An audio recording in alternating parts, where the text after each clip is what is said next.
बच्चों, आज से हम लोग एनसीईआरटी का चैप्टर नंबर 15 स्टार्ट कर रहे हैं। आपके इकोलॉजी का थर्ड चैप्टर है ये, याद करिए आप। Organisms and population chapter number 13 हम लोग इकोलॉजी का फर्स्ट चैप्टर कंप्लीट कर गए थे क्वेश्चन आंसर्स के साथ। इसके पहले इस चैप्टर के स्टार्ट करने के पहले हम लोग चैप्टर नंबर 14 इकोसिस्टम पढ़ रहे थे, उसके भी एनसीईआरटी के क्वेश्चन आंसर्स को हम लोग देख लिए थे। आज हम लोग का चैप्टर नंबर 15 आज से हम लोग स्टार्ट कर रहे हैं, बायोडाइवर्सिटी एंड इट्स कंजर्वेशन। ये बड़ा ही इंटरेस्टिंग चैप्टर है और इसमें कई सारे फैक्ट्स हैं, तथ्य हैं, आपके एग्जाम के लिए बहुत इंपॉर्टेंट है। ढेर सारे क्वेश्चंस आपको इस चैप्टर से मिलेंगे एग्जाम में, अलग अलग टाइप के एग्जाम में। हिंदी वालों के लिए बायोडाइवर्सिटी का मतलब हुआ जैव विविधता और कंजर्वेशन का मतलब होता है संरक्षण करना, नहीं तो जैव विविधता एवं उसका संरक्षण, बायोडाइवर्सिटी एंड इट्स कंजर्वेशन। अब ध्यान से अगर देखा जाए कि इस चैप्टर में को क्या पढ़ना है, पढ़ने से पहले अगर हम थोड़ा सा अंदाजा लगाएं, इस चैप्टर के हेडिंग को देख करके, इसके नाम को देख करके अंदाजा लगाएं कि क्या पढ़ना होगा इस चैप्टर में, तो देखो तो ये चैप्टर 2 पार्ट्स में डिवाइड है।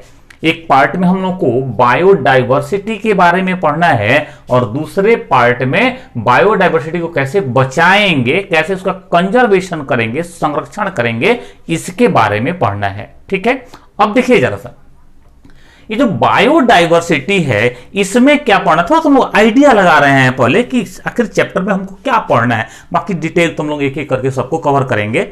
तो बायोडाइवर्सिटी में क्या पढ़ना है, तो किसी भी एरिया में बायोडाइवर्सिटी होता क्या है, बायोडाइवर्सिटी का डिफिनीशन क्या है, ये बायोडाइवर्सिटी जो वर्ड है इसको कौन फेमस किया, बायोडाइवर्सिटी कितने टाइप का होता है, नहीं इंडिया में बायोडाइवर्सिटी की स्थिति क्या है, वर्ल्ड में बायोडाइवर्सिटी की स्थिति क्या है, नहीं ये सारा कुछ आपको इस बायोडाइवर्सिटी में कवर करना है या पढ़ना है। नहीं, जो दूसरा पार्ट है, जो दूसरा सेक्शन है, इट्स कंजर्वेशन, हम लोग को पढ़ना है कि कई सारे कारणों से, कई सारे रीजन से बायोडाइवर्सिटी की क्षति हो जा रही है, बायोडाइवर्सिटी का लॉस हो जा रहा है। और तब जब बायोडाइवर्सिटी का लॉस हो रहा है तो उसका हार्मफुल इफेक्ट, हानिकारक प्रभाव हमारे पर पड़ रहा है, इकोसिस्टम पर पड़ रहा है, बायोस्फीयर पर पड़ रहा है, मतलब इस अर्थ पर या पृथ्वी पर पड़ रहा है। नहीं तो क्या है कि तो हमको क्या करना चाहिए, तो बायोडाइवर्सिटी को बचाना चाहिए, उसका कंजर्वेशन करना चाहिए, उसका संरक्षण करना चाहिए। तो आखिर कौन कौन से तरीके हैं बायोडाइवर्सिटी कंजर्वेशन के, वो सारा कुछ आपको इस चैप्टर में पढ़ना है। ठीक है ना, हम लोग अभी बायोडाइवर्सिटी से स्टार्ट करते हैं, बिल्कुल प्रारंभ से, डेफिनेशन से।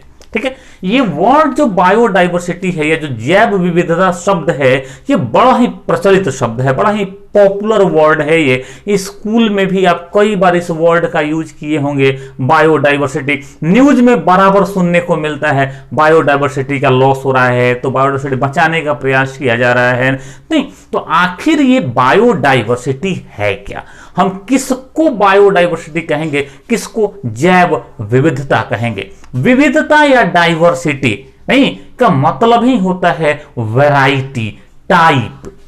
तो आपको समझना है, अगर आपसे कोई पूछे कि भाई जैव विविधता से आप क्या समझते हैं, बायोडाइवर्सिटी से क्या समझते हैं, तो आप बहुत सिंपल सा इसका डेफिनेशन बनाएंगे, परिभाषा देंगे कि भाई एक एरिया में, कोई सा भी एक एरिया डिसाइड कर लेंगे, एक एरिया में जितने भी टाइप के, जितने भी प्रकार के ऑर्गेनिजम्स रहते हैं, जीव रहते हैं, उन सब को मिला के उस एरिया का, उस क्षेत्र का बायोडाइवर्सिटी या जैव विविधता कहा जाता है।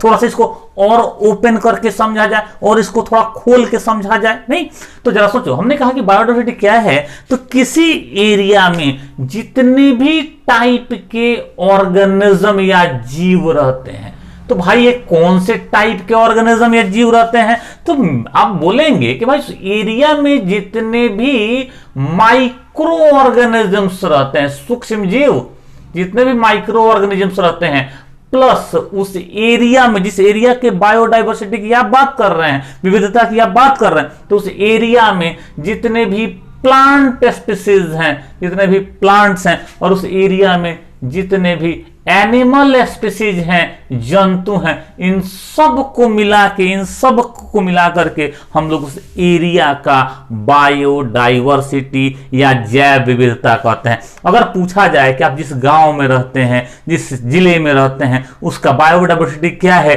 तो आप बताएंगे भाई कि मेरे जिले में जितने भी एनिमल स्पीसीज हैं, अलग अलग टाइप के एनिमल्स, जितने भी प्लांट स्पीसीज हैं, अलग अलग टाइप के प्लांट्स, और जो माइक्रो ऑर्गेनिजम्स हैं जो हमको दिखाई नहीं देते हैं, सूक्ष्म जीव हैं, उन सब को मिला के मेरे जिले का या मेरे गांव का बायोडाइवर्सिटी बनता है।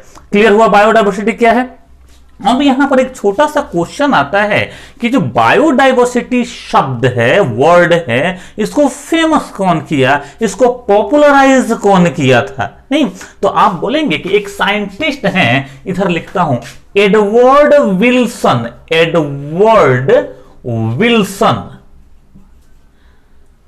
इन्हीं को श्रेय जाता है, इन्हीं को क्रेडिट जाता है बायोडाइवर्सिटी वर्ड को पॉपुलराइज करने का, फेमस करने का। तो ये नाम आप जरूर इनका याद रखिएगा कि एडवर्ड विल्सन ने बायोडाइवर्सिटी वर्ड को पॉपुलराइज किया या पहली बार यूज किया था। क्लियर हुआ ये?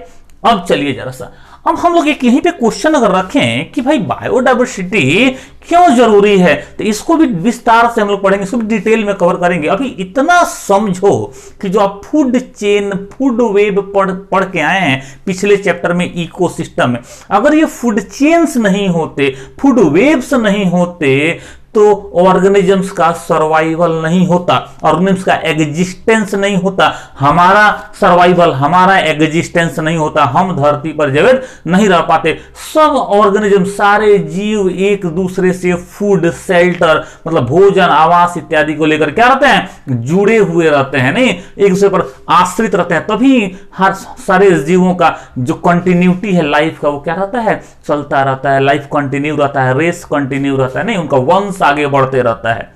तो जितना ज्यादा बायोडाइवर्सिटी होगा उतना ही ज्यादा इकोसिस्टम स्टेबल होगा, स्थिर रहेगा। नहीं तो आपसे सिंपल एक लाइन में पूछ दिया जाए कि भाई व्हाई बायोडाइवर्सिटी इज इंपॉर्टेंट, तो आप बोलेंगे for the survival and existence of the organisms. नहीं, जीवों के सर्वाइवल के लिए, उनके एग्जिस्टेंस के लिए, उनको इस धरती पर बने रहने के लिए बायोडाइवर्सिटी महत्वपूर्ण है, इंपॉर्टेंट है। उम्मीद करता हूं कि बायोडाइवर्सिटी क्या है, बायोडाइवर्सिटी वर्ड किसने दिया, और थर्ड क्वेश्चन कि बायोडाइवर्सिटी क्यों इंपॉर्टेंट है, इन छोटे छोटे क्वेश्चंस का जवाब आप आसानी से दे पाएंगे। ठीक है, चलिए अब हम लोग को पढ़ना है क्या है कि बायोडाइवर्सिटी कितने टाइप का होता है, या बायोडाइवर्सिटी के स्तर या लेवल कितने हैं। नहीं तो जो रिसर्चर्स, जो वैज्ञानिक साइंटिस्ट कहते हैं, उनके हिसाब से, नहीं अपना कुछ आपको डिफिनेशन नहीं बना लेना है, अपना टाइप नहीं बना लेना है।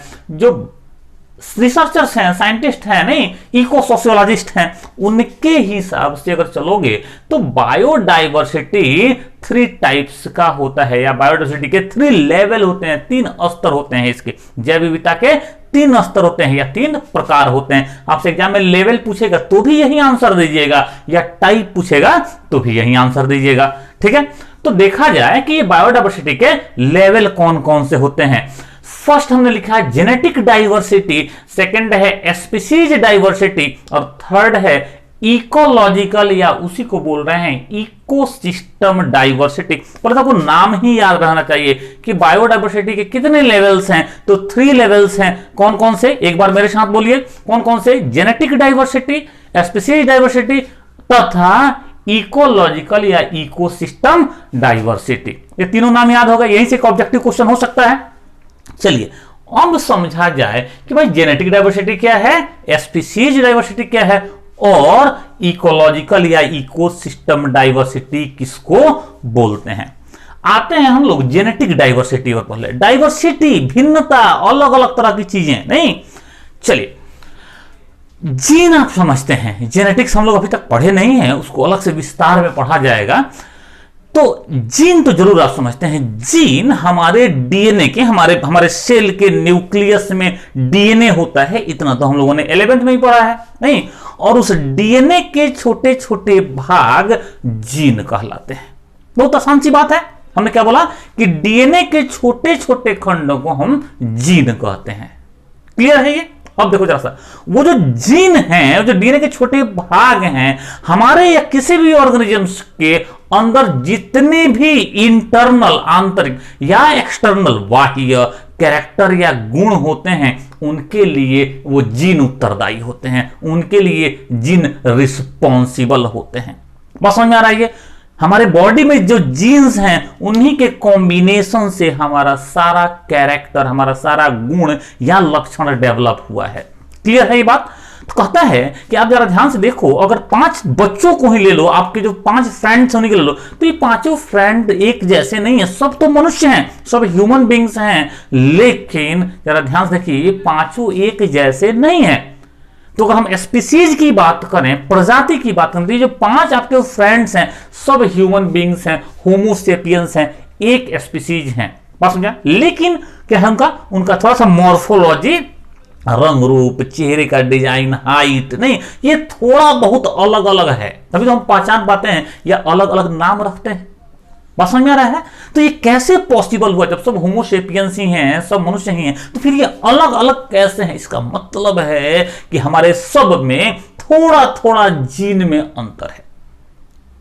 बहुत सारा जीन हमारा और आपका समान है, इसलिए हम लोग एक जैसे हैं, मनुष्य हैं, लेकिन थोड़ा थोड़ा हमारे और आपके जीन में अंतर है, इसलिए हम सब कोई एक दूसरे से थोड़ा थोड़ा अंतर है।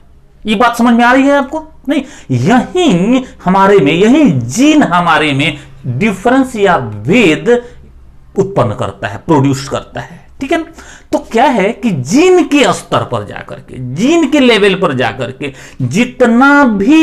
जितना भी डाइवर्सिटी विकसित होता है, या जीन के कारण जो बायोडाइवर्सिटी है, उसको हम लोग जेनेटिक डाइवर्सिटी कहते हैं। ठीक है ना?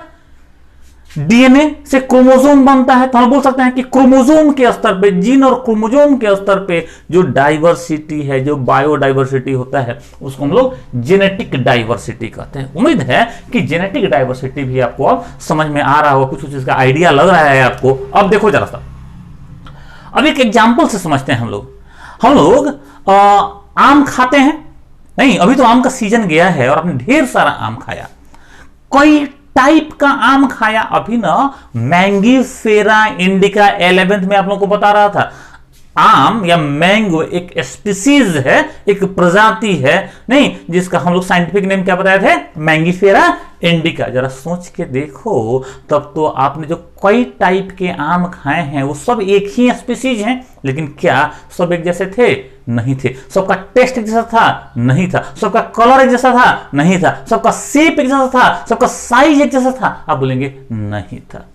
इसका मतलब क्या कि एक मैंगो जो स्पीसीज है उसी में ढेर सारा टाइप है, मतलब वैरायटी है। कैसे पॉसिबल हुआ? इसका मतलब यही हुआ, जैसे हम लोग अपना एग्जांपल दे रहे थे कि जो अलग अलग टाइप के मैंगोज हैं उनमें थोड़ा थोड़ा जीन में, उनके जीनोटाइप में, उनके जीनों के संयोजन में, जेनेटिक कॉम्बिनेशन में थोड़ा थोड़ा डिफरेंस है, भिन्नता है। समझ आ रहा है? तो ये जितना भी जीन का, ऐसे बोलो कि जीनों के बीच जो भिन्नता है एक ही स्पीसीज में और फिर अलग अलग स्पीसीज में, उसको हम लोग क्या बोल रहे हैं? जेनेटिक डाइवर्सिटी बोल रहे हैं। बात कर रहे थे मैंगो का, बात कर रहे थे हम लोग आम का। आपको आश्चर्य होगा ये जान करके कि इस अपने देश में, इंडिया में, भारत में आम के 1000 वेराइटीज हैं। लगभग 1000 प्रकार के सिर्फ मैंगो पाए जाते हैं अपने देश में। कमाल की बात है, नहीं? हमने तो सोचा भी नहीं था। हम तो 5, 7, 10, 15, 20 वैरायटी ही खाते हैं या जानते हैं, नहीं। लेकिन पूरे जब हिंदुस्तान का सर्वे करोगे तो लगभग 1000 वेराइटीज मैंगो के, मतलब एक स्पीसीज में इतना वेराइटी, किसके कारण से? जीन के कारण से। तो क्या हो गया? Genetic diversity. क्लियर हुआ? ऐसे ही धान, नहीं, जो चावल, आप जो राइस आप खाते हैं, आप देखोगे ना तरह तरह का राइस बाजार में बिकता है, नहीं? कभी बोलते हैं मंसूरी है, कभी बोलते हैं बासमती है, कभी बोलते हैं कतरनी है, तो परमल है, पता नहीं क्या क्या है, नहीं? तो ये सब तो धान ही है, सब एक ही है। ओरिजा सैटिवा साइंटिफिक नेम, नहीं, सब एक ही स्पीसीज हैं, लेकिन उनमें अंतर है। किसी का चावल लंबा पतला होगा, किसी का चावल मोटा छोटा होगा, किसी में बहुत स्मेल होगा, किसी में स्मेल कम होगा, नहीं, किसी का टेस्ट बहुत अच्छा होगा। तो कहने का मतलब है कि आखिर ये सारा विविधता, ये सारा डिफरेंसेस हुआ कैसे? जीन के कारण। नहीं तो ये कहाँ इसको रखें हम लोग? इसको रखें हम लोग जेनेटिक डाइवर्सिटी में। ये भी फिर से एक बार आश्चर्य करने वाली बात है। हमारा देश इंडिया, आपको बताएंगे कि हम लोग मेगा बायोडाइवर्सिटी कंट्री हैं। नहीं मतलब हमारे देश में बायोडाइवर्सिटी बहुत ज्यादा है, हाई है। तो आप समझ लीजिए कि हमारे देश में सिर्फ धान के, पैडी के लगभग 50,000 नहीं 50,000 के आसपास वैरायटी किसके हैं हमारे देश में? पैडी के हैं। नहीं और जेनेटिक डाइवर्सिटी से फायदा हमको क्या मिलता है कि हम क्या करते हैं कि फिर 2 डिफरेंट वैरायटीज को लेते हैं, उनका क्रॉस कराते हैं और एक नए टाइप का वैरायटी डेवलप कर लेते हैं। बात समझ आ रही है? तो ये जेनेटिक डाइवर्सिटी हुआ, ठीक है ना। चलिए अब हम लोग आते हैं नेक्स्ट स्पीसीज डाइवर्सिटी पर। जेनेटिक डाइवर्सिटी समझ में आ गया आपको? नहीं ये जो वैरायटी आपको बोला पैडी का और मैंगो का, ये एनसीईआरटी का डेटा है, तो इसको भी आप याद रखेंगे। अब आते हैं स्पीसीज डाइवर्सिटी पर। प्रजातिगत विविधता बोलते हैं इसको, हिंदी में अनुवांशिक विविधता बोल सकते हैं, इसको बोलते हैं जातिगत या प्रजातिगत विविधता। प्रजातियों में विविधता, बिल्कुल बात है भाई। हम ह्यूमन बींग्स हैं, हम अलग हैं। काऊ हमसे अलग है, एलिफेंट काऊ से अलग है, गोट उससे अलग है। नहीं अलग अलग टाइप के एनिमल्स हैं, स्पीसीज हैं। नहीं ये सब स्पीसीज हैं अलग अलग। ऐसे ही प्लांट्स में कई सारे स्पीसीज हैं। मैंगो अलग है और कनेर अलग है। बोलो मैंगो अलग है और करेला अलग है। मैंगो अलग है, बनाना अलग है। आप समझ रहे हैं? प्लांट में कई स्पीसीज हैं, एनिमल में कई स्पीसीज हैं। तो स्पीसीज के बीच जो डिफरेंसेस है वो किसी एरिया का बायोडाइवर्सिटी बनाता है, जिसको हम लोग स्पीसीज डाइवर्सिटी कहते हैं। नहीं आप बोलेंगे कि एरिया में जितने भी टाइप के स्पीसीज होते हैं वो सब मिल करके उस एरिया का क्या बना देते हैं? स्पीसीज डाइवर्सिटी बना देते हैं। क्लियर है ये बात? स्पीसीज डाइवर्सिटी क्या है? एक एरिया में, एक इकोसिस्टम में, या एक एरिया बोलो, एक एरिया में जितने भी टाइप के स्पीसीज हैं वो उस एरिया का स्पीसीज डाइवर्सिटी या प्रजातिगत विविधता बनाते हैं। अब जरा देखना, इसी में एक वर्ड हम लोग यूज कर लें, स्पीसीज रिचनेस। स्पीसीज रिचनेस क्या होता है? नहीं तो रिचनेस तो समझ ही रहे हो ना, ज्यादा होना, धनी होना, हिंदी में हम लोग बोलते हैं। ठीक है। अब कोई एरिया है, मान लो वहां पर नंबर ऑफ स्पीसीज बहुत ज्यादा है, तो हम बोलेंगे कि यह एरिया स्पीसीज रिच है, इसमें ज्यादा स्पीसीज हैं। स्पीसीज के मामले में, प्रजातियों के मामले में बहुत धनी है। कोई ऐसा एरिया देखते हैं जहां प्लांट एनिमल के स्पीसीज बहुत कम है, प्रजातियां बहुत कम है, आप बोलेंगे इसके स्पीसीज रिचनेस कम है। बस समझ में आ रहा है? तो हम समझ क्या पा रहे हैं स्पीसीज रिचनेस से कि किसी भी एरिया में जितने नंबर के स्पीसीज होते हैं, जितने टाइप के स्पीसीज होते हैं, जितने प्रकार के स्पीसीज होते हैं, उसको उस एरिया का, उस स्पीसीज के नंबर को उस एरिया का स्पीसीज रिचनेस कहा जाता है। चलिए अब हम लोग थर्ड लेवल या टाइप देखते हैं बायोडाइवर्सिटी का, जिसको हम लोग इकोलॉजिकल या इकोसिस्टम डाइवर्सिटी कहते हैं। अब जरा समझना कि ये इकोलॉजिकल या इकोसिस्टम डाइवर्सिटी क्या होता है। आपने टाइप्स ऑफ इकोसिस्टम पढ़ रखा है, नहीं मतलब अलग अलग प्रकार के इकोसिस्टम के बारे में आपने पढ़ा है। अब जरा सोच के देखो, एक तरफ फॉरेस्ट इकोसिस्टम को रखा जाए, एक तरफ ग्रासलैंड इकोसिस्टम को रखा जाए, हम लोग डेजर्ट इकोसिस्टम को देखें, हम लोग एक्वेटिक इकोसिस्टम को देखें। एक्वेटिक इकोसिस्टम में भी कई तरह के इकोसिस्टम होते हैं, नहीं तो उनको देखा जाए तो हर इकोसिस्टम का अपना अपना डाइवर्सिटी या बायोडाइवर्सिटी होता है। कहने का मतलब है कि हर इकोसिस्टम में अलग अलग तरह के प्लांट स्पीसीज, एनिमल स्पीसीज का कॉम्बिनेशन होता है। तो किसी इकोसिस्टम के अंदर जितने भी डिफरेंट टाइप के प्लांट और एनिमल स्पीसीज होते हैं, उसको उस इकोसिस्टम का हम लोग इकोसिस्टम डाइवर्सिटी या इकोलॉजिकल डाइवर्सिटी कहते हैं। ये क्लियर हो रहा है? इकोसिस्टम डाइवर्सिटी या इकोलॉजिकल डाइवर्सिटी कहते हैं। अब देखना जरा सा, ये जो इकोसिस्टम या इकोलॉजिकल डाइवर्सिटी है, इसके भी 3 लेवल्स होते हैं, इसके भी 3 स्तर होते हैं, जिनको हम लोग अल्फा डाइवर्सिटी, बीटा डाइवर्सिटी और गामा डाइवर्सिटी कहते हैं। थोड़ा समझा जाए कि अल्फा, बीटा और गामा डाइवर्सिटी होते क्या हैं।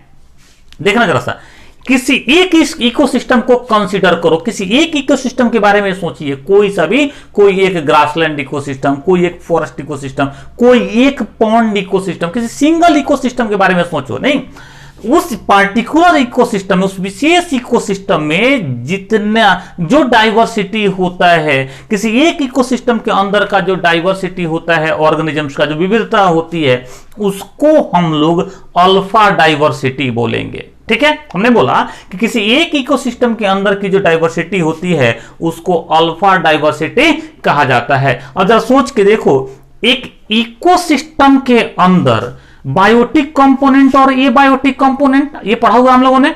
बायोटिक कंपोनेंट में ही अलग अलग तरह के स्पीसीज होते हैं। किसी इकोसिस्टम के बायोटिक कंपोनेंट को, मतलब किसी इकोसिस्टम में प्रेजेंट जितने भी टाइप के ऑर्गेनिजम्स हैं उन सब को मिला करके उस इकोसिस्टम का कम्युनिटी या समुदाय कहा जाता है। नहीं तो हम लोग एक इकोसिस्टम के अंदर डाइवर्सिटी को देख रहे हैं तो हम लोग अल्फा डाइवर्सिटी को इंट्रा कम्युनिटी डाइवर्सिटी भी कह सकते हैं।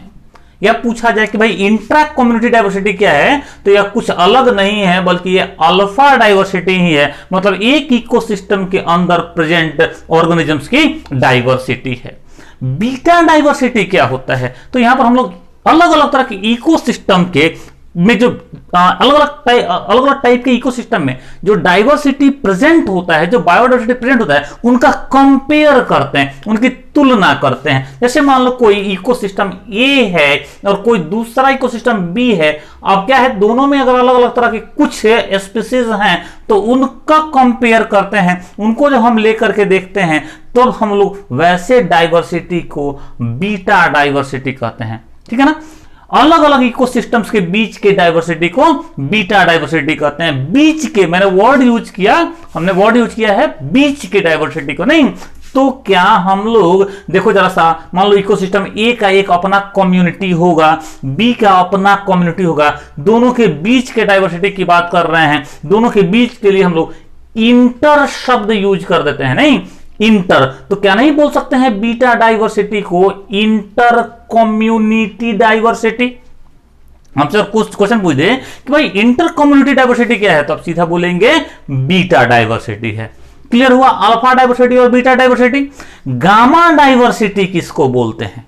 गामा डाइवर्सिटी और थोड़ा बड़ा कॉन्सेप्ट है अल्फा और बीटा डाइवर्सिटी से। किसी बड़े एरिया, किसी बड़े ज्योग्राफिकल रीजन, नहीं क्लाइमेटिक जोन के अंदर की जो डाइवर्सिटी होती है उसको हम लोग गामा डाइवर्सिटी कहते हैं। इसका मतलब यह हुआ कि एक बड़े एरिया में कई टाइप के इकोसिस्टम होंगे, कई इकोसिस्टम होंगे, उन सब के बीच की जो डाइवर्सिटी है, उन सब में प्रेजेंट जो बायोडाइवर्सिटी है उसको हम लोग गामा डाइवर्सिटी कहते हैं। तो बहुत सुरक्षात्मक रूप से सेफली हम बोल सकते हैं कि गामा डाइवर्सिटी में अल्फा डाइवर्सिटी तो होता ही है, साथ साथ इसमें बीटा डाइवर्सिटी भी होता है। मतलब गामा डाइवर्सिटी में अल्फा और बीटा डाइवर्सिटी शामिल होते हैं। ठीक है ना, हम लोग अगले वीडियो लेक्चर में बायोडाइवर्सिटी के डिस्ट्रीब्यूशन या पैटर्न का डिस्कशन करेंगे। Thank you, good luck, run fast for better life.